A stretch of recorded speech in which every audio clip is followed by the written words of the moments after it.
One night, I was at a Bible study at the Harrisburg Christian Church. It was with my grandpa and his friends.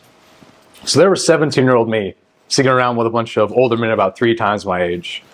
But then one of those older men said something that brought out a really emotional discussion and brought out some tears.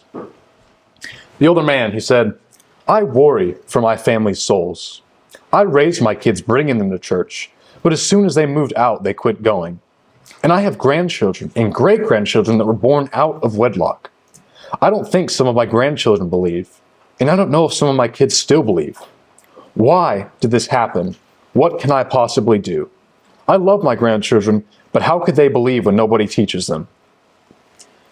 This was met with a lot of head nods, and many of the older men opened up and told the same exact story with the exact same concerns. That experience gripped my heart as well, because the whole downward spiral of the grandparents believe, the kids stop going to church, the grandkids don't believe, is super common. Obviously, there are many reasons why, but definitely one major reason why is that fundamental principles like belief in God are taken for granted, and people don't have their faith supported by anything concrete. It's all just held up by intuition and emotion. It's no surprise that once they're teenagers and a secular friend takes a reasonable attack against those intuitions, they crumble instantly. When people don't think their beliefs are intellectually justifiable, then no surprise that whenever their base desires say that they want to live it up or to sleep in on a Sunday, they're going to go with those base desires because there's nothing solid to stop them. Instead of a strong brick house of faith, they have a straw hut that's easily blown down by the big bad wolf, you could say. I see this in podcasts and stuff all the time. A Christian is asked a super basic question like, why do you believe in God? And they're not able to give a coherent answer. No wonder you hear many people say that there is zero evidence for God.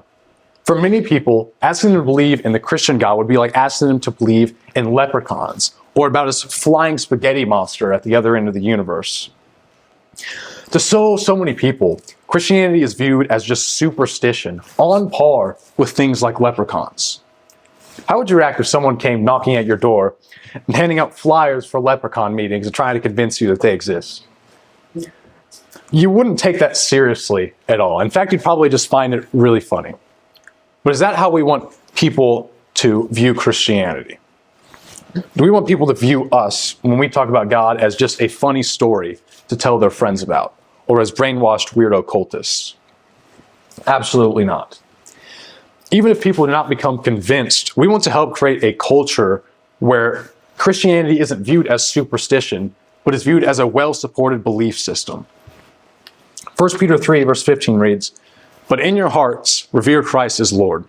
Always be prepared to give an answer to everyone who asks you to give the reason for the hope that you have. But do this with gentleness and respect." One reason why is for the sake of others, that they may be directly convinced, and that a culture is produced where people are more open to being convinced. But a second reason why is for our own sakes, so that we're more likely to keep the faith and less likely to fall to temptation. Think about it like this. Children are a lot less likely to do wrong whenever they know their parents are right there to watch them and punish them. When children can know their parents are right there, it puts their reverence and fear in their parents immediately in front of them. Being able to see them and sense them is a constant reminder. But without those sensory experiences serving as a constant intellectual reminder, they'll be a lot more inclined to do wrong, even if they suspect they're going to get caught later on. There's a disconnect from their senses and from their knowledge. There's a disconnect from reality and real consequences, because those consequences are out in the ever-mysterious future. I see a parallel between this and how we fall to temptations. If we had confidence God was watching everything we do at every moment, we'd be, and that He's ready to return to us the justice that we deserve for our wrongs, we'd be less inclined to fall to temptations. But I have news. That is exactly what He's doing. It's just that without being able to see Him and have that constant reminder, we're like children who forget the judgment that awaits them. Put simply, the more confidence you have than all-seeing eyes watching you, the more that you will mind the course that you pursue. And arguments like these, they help us to mind our course by reminding us that He's standing right there, ready to judge us. Furthermore, they also serve as strong intellectual foundations to help us keep the faith in times of deep despair. When our hearts lead us to strong doubts, we can remind ourselves that we have strong intellectual reasons to believe. So this lesson will be the first in a series over 3 specific arguments for the existence of God. The one we have under consideration this afternoon is a cosmological argument called the Kalam cosmological argument. The basic idea is, hey, if something cannot come from nothing, then we can trace everything back to some first cause. Then we can look at that cause and say, hey, that kind of looks like some sort of God that made everything. The Kalam alone doesn't tell you which God. To find that out, you have to investigate the incredibly interesting life of the man known as Jesus of Nazareth. But we'll focus this afternoon on the general question of, is there a God? The Kalam has an ancient history, but has become quite popular recently because of recent development on the argument by the American philosopher and Baptist, Dr. William Lane Craig. The Cambridge Companion to Atheism says about Dr. Craig's work, a count of the articles in the philosophy journals shows that more articles have been published about the Kalam argument than have been published about any other contemporary formulation of an argument for God's existence. Theists and atheists alike cannot leave the Kalam argument alone. So a lot of what I present will draw heavily on his work, specifically his book Reasonable Faith and his online lectures and interviews. The Kalam is a specific argument out of a broader type of arguments called cosmological arguments. Cosmological coming from the Greek word cosmos, meaning universe. So these arguments are all about arguing for an ultimate cause to the universe. Did you ever lay awake at night as a young child, pondering what caused the universe? Did you ponder questions like, why is there something rather than nothing? And did the universe have a beginning? Well, things don't just pop into being, they don't begin to exist from nothing. So the universe must have either never began to exist or must have been caused to exist by something. Does the past of the universe just go back and back and back to infinity? Or did it have a beginning and a cause? Generally, ancient philosophers and naturalists have held that the universe didn't have a beginning. People like Aristotle and the Greeks would say that the universe is eternal, with an infinite past. They would say that the gods were responsible for ordering the cosmos, but did not cause it. This Greek view was in contrast to an even more ancient Jewish view.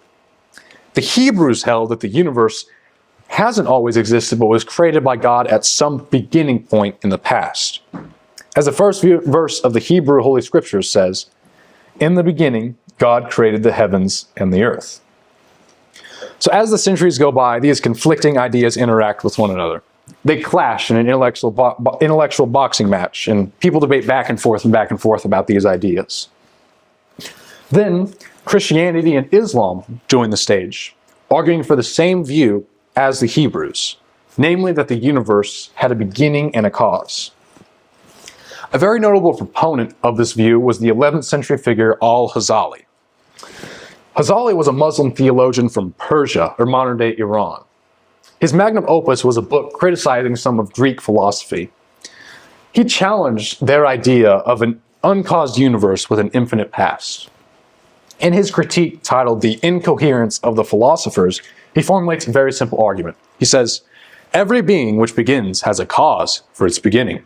Now the world is a being which begins, therefore it possesses a cause for its beginning."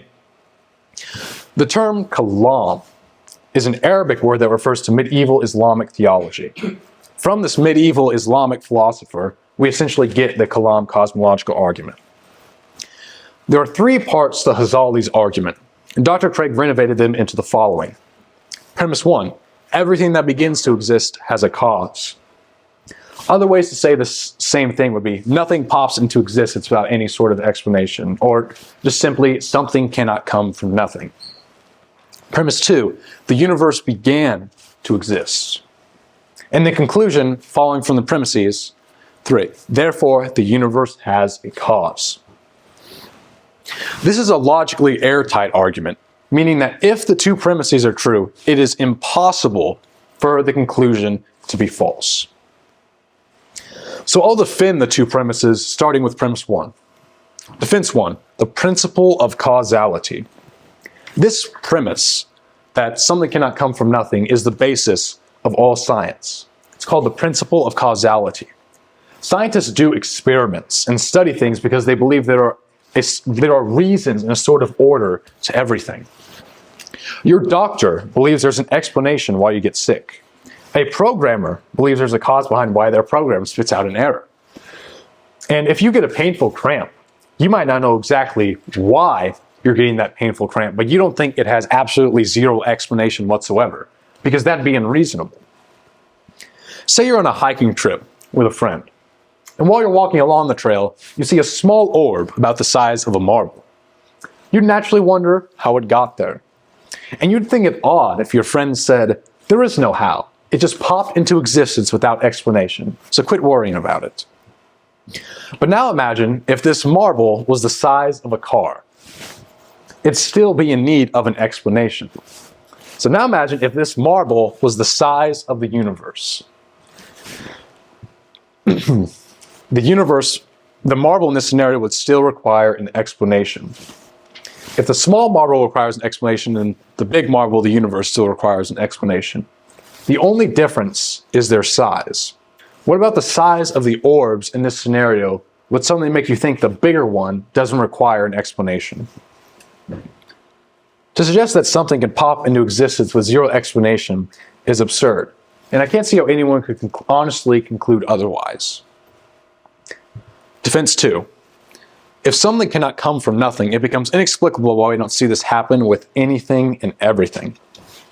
Some might object that the universe is the only exception to this rule. But if nothing produces universes, why doesn't it produce, say, Logans or hippos? Why is it that universes are the only things that can come into being? What about nothingness makes it so discriminatory? There's nothing about nothingness that would make it favor universes over Logans. Nothingness doesn't have any properties, and it can be constrained because there's nothing to be constrained. If nothing can produce universes, what constrains it from producing things within the universes? What do I mean by nothing? Aristotle had a pretty good definition. He said that nothing is what rocks dream about. No one can seriously believe this first premise is false. The dreams of rocks do not produce universes. They don't produce hippos, and I'm very sorry to say, but they do not give us more great singers. But premise 2 is not so immediately obvious and uncontroversial. So let's explore it. There are both philosophical and scientific arguments to defend the second premise. Philosophical argument 1, the impossibility of infinite causal regresses. You can't have a fully completed infinite sequence of events that depend on each other like links in a chain. Here's a very simple version of the argument. There's an old joke about a philosopher and a turtle. The philosopher is asked the question, what supports the earth? He responds, well, it's on the back of a giant turtle. Well, then somebody says, well, what supports the turtle? And he responds, well, it's on the back of another giant turtle. Somebody says, well, what about that turtle? And he responds, it's just turtles all the way down. But that's absurd. If there is no first turtle or foundational support that's self-supported, then there's nothing to ultimately support the structure. There has to be a first member in the causal chain, a prime cause rather than an infinite regress of causes. You can't have an infinite regress of causes that goes back and forth forever. You can't have turtles all the way down because that just doesn't make sense. Most people will feel that way, but instead of showing that it intuitively doesn't seem reasonable, it just doesn't make sense, we can show that it leads to a full-on contradiction and impossibility. To demonstrate this contradiction, the philosophers Alexander Proust and Robert Kuhn designed a thought experiment called the Grim Reaper paradox. The scenario goes like this. Here we have Landon, sound asleep in bed at 10 o'clock. And I'm very sorry to say, but there are infinitely many Grim Reapers set on Landon's destruction. Grim Reaper number 1 will kill Landon instantly at 11 o'clock, if he is still alive at that point. Grim Reaper number 2 will kill Landon at the halfway point in between 10 o'clock and the Reaper who comes after him. So in this case, 10:30. Grim Reaper number 3 plans to kill Landon at 10:15, and so on and so forth. You keep cutting it into halves for infinitely many Grim Reapers. You can imagine this scenario perfectly coherently, but it leads to an impossibility. Say the hour passes. Poor Landon obviously cannot survive the hour. But here's the question that leads to the paradox. Which Reaper killed Landon? It can't be the Reaper at 11 o'clock because there's another Reaper that comes before that one. But it can't be that one because there's another Reaper that comes before that one. And so on and so forth ad infinitum. For Landon to be killed, there needs to be a first Grim Reaper. But there is no first Grim Reaper because there are infinite Grim Reapers. But the hour would still pass by and he would still have to die. So therein lies the contradiction and impossibility. What asking what was the cause of Landon's death in this scenario showed us is that his death requires a first cause. His death can't have an infinite regress of causes that goes back and back for infinity. But how does this apply to an infinite past and infinite causes? Well, when you have a scenario like this and it leads to a contradiction or a paradox, you have to look at the assumptions and beliefs that make this scenario possible and chop off the weakest link. The weakest link in this assumption is that in the assumptions that lead to this paradox, rather, is the assumption that you can have an infinite regress of causes. The argument goes like this. If we assume it is possible to have an infinite causal regress, then the Grim Reaper paradox is possible. The Grim Reaper paradox is not possible. Therefore, it is not possible to have an infinite causal regress. Now consider an infinite past. If the past of the universe was infinite, that would mean the amount of causes would be infinite. If you were to look at the causal history of, say, these pews, or these lights, or even yourself, we'd go back and back in an infinite regress. But we just showed via the Grim Reaper paradox that you can't have an infinite causal regress. So therefore, the past of the universe must be finite. If that wasn't enough, we have another philosophical argument. The metaphysical impossibility of traversing an infinite past. The word traverse means to fully travel across. So this argument relies on the impossibility of things like getting to the bottom of bottomless pits. Take this timeline. Here's the present, here's yesterday, here's 2,000 years ago. But here's my question. Can this timeline be infinite into the past? No. Why not? Because we never get to today if there were an infinite number of days before today. Because if there were an infinite number of days before today, you would always have to go one more day to get to today. But here we are in today. So simple enough, if the past were infinite, today could never have arrived.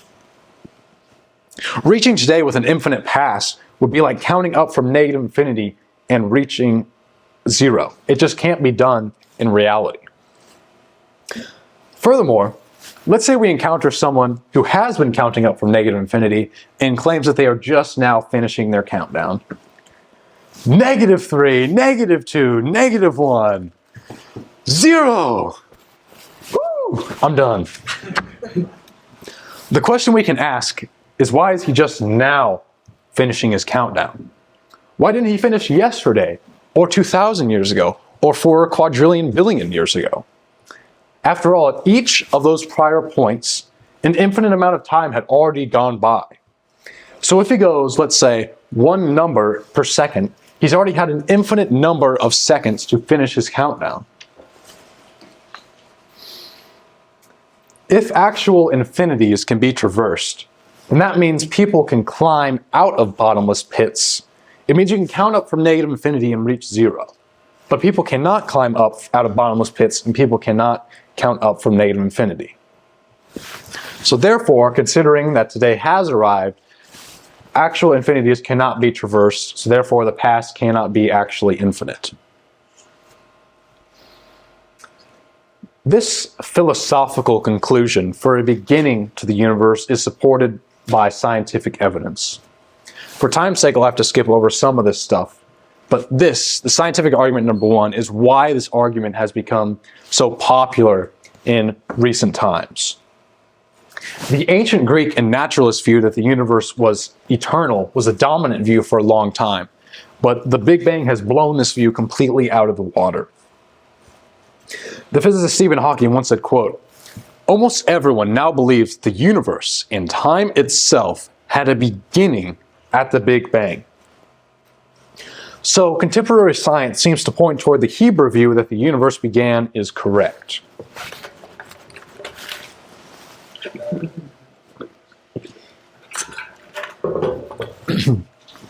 So here's what some Nobel Prize winners, all of which received their prizes because of their contributions to the Big Bang Theory, have to say about the Hebrew view. On Open's eyes, the best data we have concerning the Big Bang are exactly what I would have predicted had I had nothing to go on but the 5 books of Moses, the Psalms, and the Bible as a whole. Robert Wilson, certainly there was something that set it all off. I can't think of a better theory of the origin of the universe to match Genesis. George Smoot, there is no doubt that a parallel exists between the Big Bang as an event and the Christian notion of creation from nothing. I find that to be a pretty powerful indicator that the universe, meaning all space, time, and matter, had a beginning at some point in the past. Premise 2 is verified by the most popular, by far, theory of the origin of the universe. So it stands on pretty solid grounds. But moving on, scientific argument number 2, we have the second law of thermodynamics. The second law of thermodynamics tells us that the universe is slowly running out of usable energy. The implication of this is that all the stars are destined to a heat death, to die out. I'll let the physicist explain this one. Dr. Pimblett of Hull University writes, quote, "This is the true death of the universe, dubbed the heat death. The idea comes from the second law of thermodynamics, which states that entropy, a measure of disorder, or the number of ways a system can be arranged, always increases.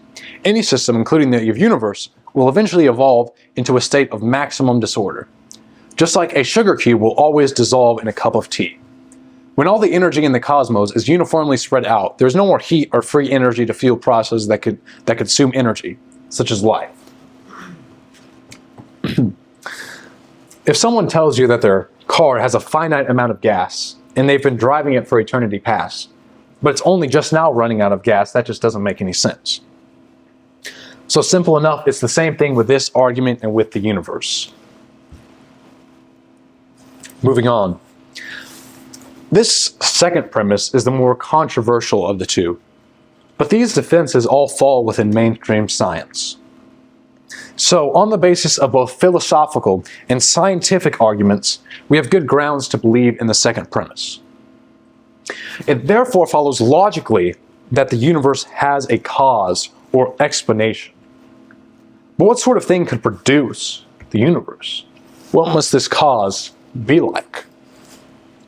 This cause must be itself uncaused, because as we've seen, you can't have a causal chain that goes back and forth for infinity.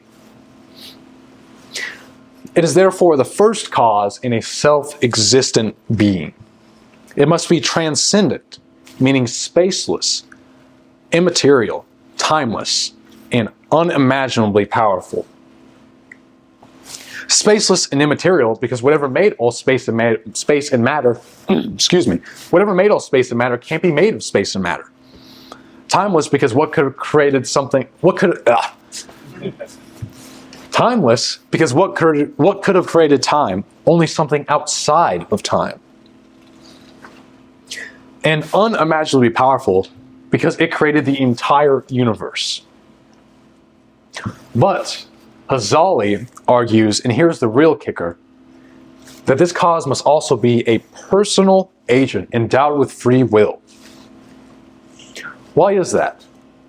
Well, because to go from a state of nothingness to a state of something, someone had to make a choice, and only persons can make choices. Last month, I drove to the Kansas City area to listen to a lecture by an apologist in the name of Frank Turek. And he gave this demonstration. Impersonal forces don't make choices. If I keep dropping this eraser, gravity is not going to say, hey, if he drops that eraser one more time, I want to make it fly up into his face. No, it just keeps doing the same thing over and over again.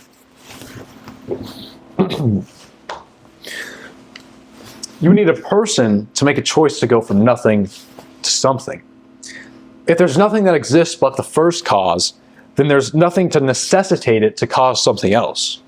To say, hey, I'm suddenly going to make the universe. So it seems the most suitable explanation is that the first cause is a sentient being with a mind and a will. That's the first argument I would give for a personal creator. But what I think is at this point is best used in conjunction with other arguments. The other arguments I would give would be the fine-tuning argument, which looks at the fact that the chance that the universe began in such a way that life, even just simple bacteria, could exist is incomprehensibly small, and concludes an intelligent mind must have designed the universe in order to allow life to exist. The humane argument looks at immaterial realities of the human experience, things like objective morality and free will, and says that the only way for those things to be objective and real rather than illusions is God. But those arguments are for next lessons. The strength of the Kalam is in showing that there must be a first transcendent cause of the universe. When you're weighing different worldviews, you really have to do just that, weigh them out. This evidence makes me lean a little this way, but there's this other evidence that makes me lean this way, but then there's this other evidence that makes me lean all the way over here. You have to use reason to weigh these different belief systems out. What the Kalam does is it leans the scale towards theism by showing a transcendent cause of the universe. And from there it becomes much easier to use other arguments and present more evidence and lean people to the truth of Christianity. So, from the Kalam cosmological argument, we conclude that there exists an uncaused, transcendent, spaceless, immaterial, timeless, powerful, and personal creator of the universe. And that, as Dr. Craig would say, is what everybody means when they say God. So what application does this argument have within Christianity? Well, while studying this, what has absolutely gripped my mind is the unimaginable magnificence of God. These attributes put into perspective that God is not some sky daddy with a beard, like Zeus or something, but is a transcendent, spaceless, immaterial, and timeless designer of a magnificent universe. Think about the gap between us and a being like that for a second. One might raise the question, what caused God? But God is uncaused. He's a self-existent. In the scriptures, this is called the great I am. Jesus said, John 8:58, "Very truly I tell you, before Abraham was born, I am." What's Jesus quoting from here? He's quoting from way back in Exodus 3 with the burning bush. Exodus 3:13 through 14. Moses said to God, "Suppose I go to the Israelites and say to them, 'The God of your fathers has sent me to you,' and they ask me, 'What is his name?' Then what shall I tell them?" God said to Moses, "I am who I am. This is what you are to say to the Israelites. I am has sent me to you." What does I am mean? It means the self-existent eternal one. When Moses asks God who he is, God doesn't say, "I am what someone has made me," or "I am what something else has caused me to be." He asserts his existence in an independent manner by saying, "I am who I am." When Moses asks God a question about his identity, God answers him by giving him a profound revelation about his nature, namely that he is uncaused. He's a being that had no beginning and will have no end. The being that just bees and gives being to everything else. John 1, verse 1 through 3 read, "In the beginning was the Word, and the Word was with God. And the Word was God. He was with God in the beginning. Through him all things were made. Without him nothing was made that has been made." So God is the source of all. the first uncaused cause. When considering God's transcendence, Austin, our main preacher, he gave a very compelling analogy. When talking about that story where Jesus says that those in the kingdom of heaven should be like little children, he pointed out that little children don't worry about things like if their parents filed their tax returns correctly, or other things that they could barely apprehend, let alone comprehend. There's a book in the Old Testament all about a super nice guy named Job. Job is an upright guy known for having excellent character, but awful things start to happen to him. All 10 of his children die in the same tragic event, and he gets painful boils all over his body. He's in deep anguish, questioning why these things have happened to him. So then his friends come to comfort him, but they end up suggesting that all of this is his fault and he must have committed some sin for this to happen to him. So eventually Job gives up and curses the fact that he was ever born. He asks God for what reasons could there possibly be for him to have to endure such things. He essentially asks God, why do bad things happen to good people? Let's see what happens after that. Job 38, 1 through 7.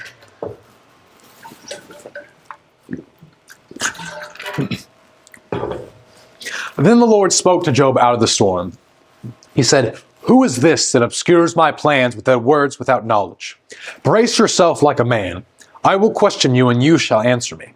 Where were you when I laid the earth's foundation? Tell me if you understand. Who marked off its dimensions? Surely you know. Who stretched a measuring line across it? On what were its footings set, or who laid its cornerstone? While the morning stars sang together and all the angels shouted for joy." God asks questions that evoke imagery of him as the great cosmic architect, laying the foundations of the universe. But were we there at creation? Who are we to obscure the plans of God with our words without knowledge?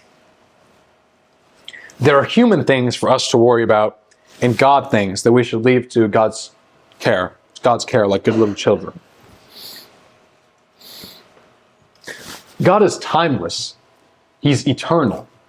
When the scriptures say God is eternal, they don't mean he's existed for an infinite amount of time. They mean he's not bound by time. He's without beginning or end, and he's the beginning of all things and the end of all things. In the scriptures, this is called the Alpha and the Omega. Revelation 22 verse 13 says, "I am the Alpha and the Omega." Keep in mind, this is Jesus saying this here. "I am the Alpha and the Omega, the first and the last, the beginning and the end." Alpha is the first letter of the Greek alphabet, and Omega is the last. So God is basically saying, I am the A and the Z. It's a commonly held Christian idea that because God is not bound by time, his perspective is not limited by time. He sees the entirety of human history in every moment simultaneously. God's understanding and knowledge are not confined to a particular point in time, but encompass all of time. But there's also another contrary commonly held Christian idea that which is that when God created time, he entered into time. And instead of seeing every moment simultaneously, he in infinite wisdom has foreknowledge of everything, but he still experiences life moment by moment through time like we do. As finite beings bound by time, we honestly cannot comprehend what it's like to be timeless. I mean, what time even is or how it works is a huge open question in physics, philosophy, and even theology. But here are two illustrations to help us apprehend this mind-blowing idea of God being outside of time. Think about the way Tolkien creates the 4 ages of Lord of the Rings. He doesn't have to literally become part of the 4th age in order to do that. A writer doesn't experience the time of the world they create. They can skip or go back in time and flip through the book or whatever. From the perspective of the created world, the writer is outside of time. So we can think of God interacting with time as sort of like an author. But the problem I have with this illustration is it makes it seem like God's in time A and we're over here in time B. But I believe that God is completely outside of time. He likely doesn't experience life moment by moment like we do. C.S. Lewis in chapter 3 of Mere Christianity gives an illustration I find more compelling. Almost certainly God is not in time. His life does not consist of moments following one another. If 1 million people are praying to him at 10:30 tonight, he need not listen to them all in that one little snippet which we call 10:30. 10:30 is always the present for him. If you picture time as a straight line along which we have to travel, then you must picture God as the whole page on which the line is drawn. We come to the parts of the line one by one. We have to leave A behind before we get to B, and cannot reach C until we leave B behind. God, from above or outside or all around, contains the whole line and sees it all. How could someone not find that mind-blowing and awesome? I find that insanely cool. Here's a final way to summarize it. What we call tomorrow is visible to him in just the same way as what we call today. All the days are now for him. He does not remember you doing things yesterday. He simply sees you doing them, because though you have lost yesterday, he has not.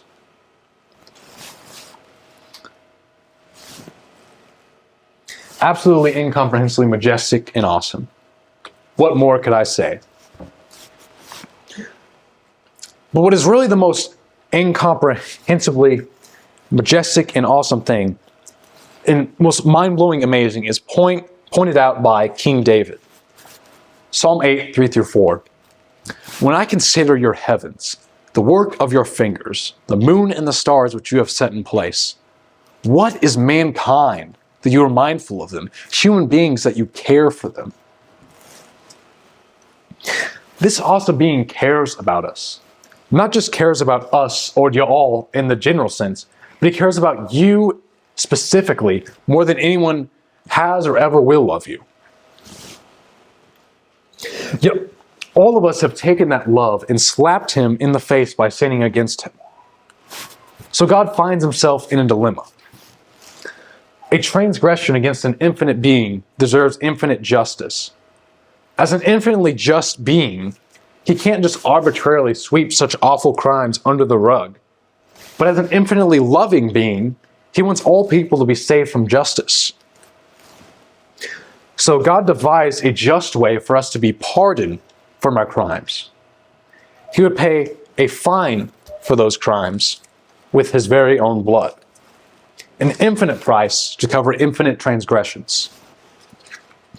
The same triune being that designed the universe loved us so much that he humbled himself into the form of a human known as Jesus of Nazareth and did this for you and me.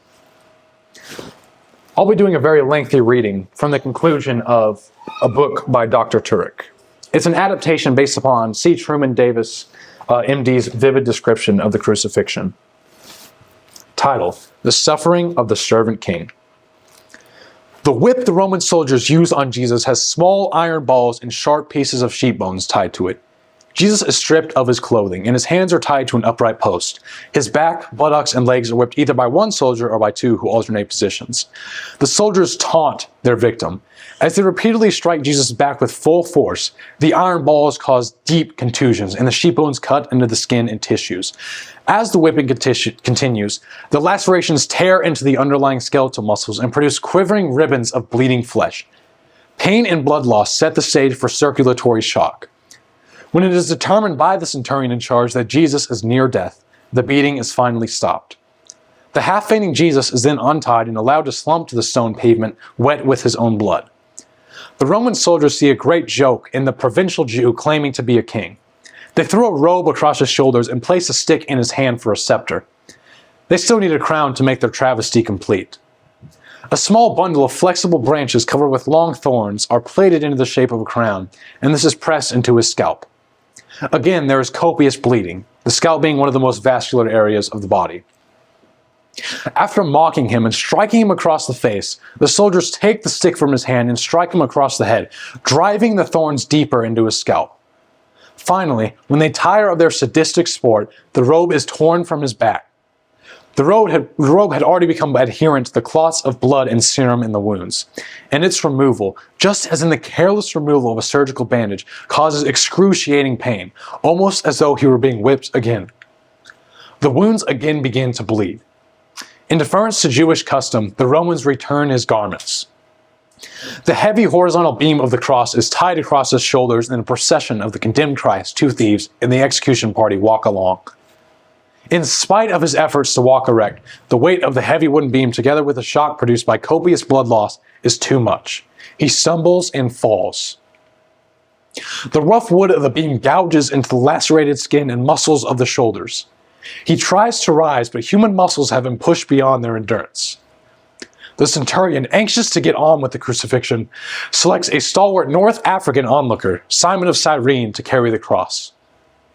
Jesus follows, still bleeding and sweating the cold, clammy sweat of shock. The 650-yard journey to Golgotha is finally completed. Jesus is again stripped of his clothes except for a loincloth which is allowed to the Jews.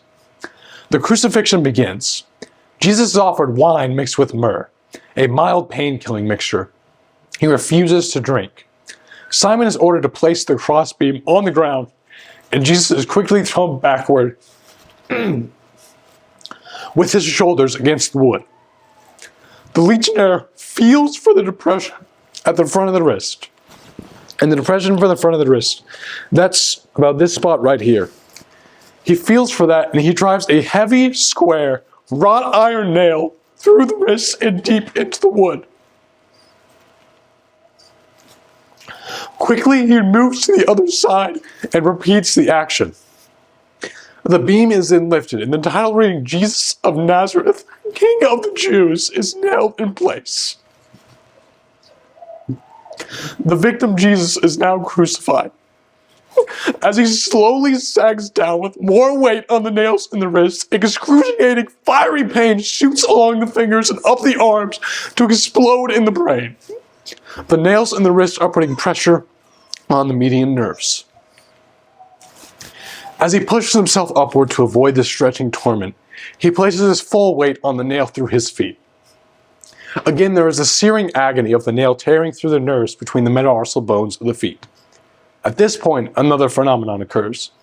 As the arms fatigue, great waves of cramps sweep over the muscles, knotting them in deep, relentless, throbbing pain. With these cramps comes the inability to push himself upward. I need a tissue.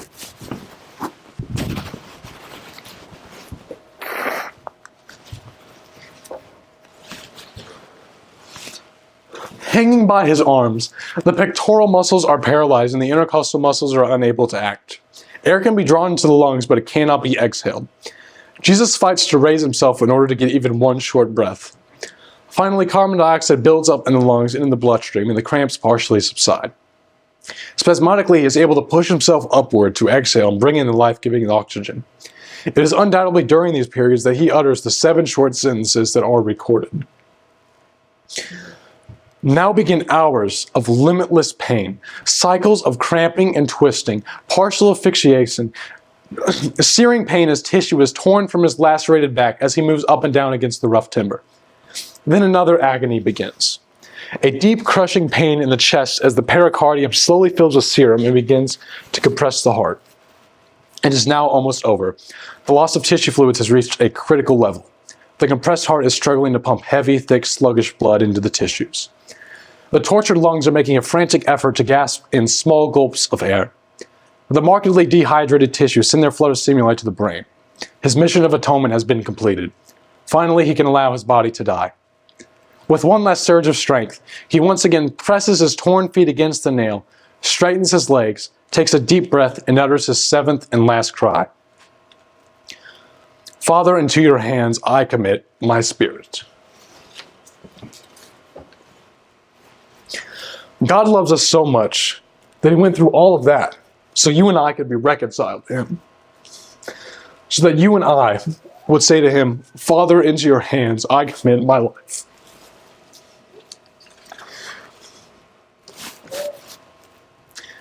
If something began to exist, then there was a thing which caused it to exist. The universe, meaning space, time, and matter, began to exist. We know this because there's evidence from physics about the Big Bang and about how entropy works that show that the universe wasn't always around. And there's arguments from philosophy that an infinite past leads to contradictions. What's this cause like? Well, whatever caused the universe can't be part of the universe, so it must transcend space, time, and matter.